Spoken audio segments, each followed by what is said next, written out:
রাসূল সাল্লাল্লাহু আলাইহি ওয়াসাল্লাম বলছেন, আমার মুসলিম উম্মত ইহুদি খ্রিস্টানের সাথে মিলে যাবে। ওদের যেমন শিক্ষানীতি হবে, মুসলিমদের তেমন শিক্ষানীতি হবে।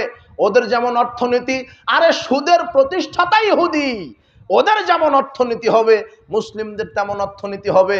ওদের যেমন রাজনীতি হবে, ওদের যে মতবাদ হবে, এই মুসলিম জাতীয় তাদের মতবাদ রাজনীতি করবে। আপনাকে এখন একটু রাজনীতি শিখাই, প্রচলিত রাজনীতি বনাম ইসলামী রাজনীতি। একটু মাথায় ঘেলু ফিরিয়ে নিয়ে আসেন, নিউট্রাল নিরপেক্ষ হন। আপনাকে রাজনীতি বুঝতে হবে। আপনার ভুল হচ্ছে প্রচলিত রাজনীতি এটা পচা, এটা দুর্গন্ধ, এটা বাসি। যারা এই প্রচলিত রাজনীতিতে বিশ্বাসী, এদের ঈমান চলে গেছে। এরা কোথাও ফাসেক, কখনো কোথাও কাফের হয়ে গেছে, কোথাও মুশরিক হয়ে গেছে, কোথাও জালেম হয়ে গেছে।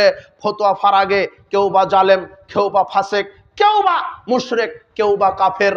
আপনার এই প্রচলিত ইহুদি খ্রিস্টানের এই বস্তা পচা মতবাদে যারা রাজনীতিতে বিশ্বাস করেন, এরা পরিপূর্ণ মুসলিম নয়।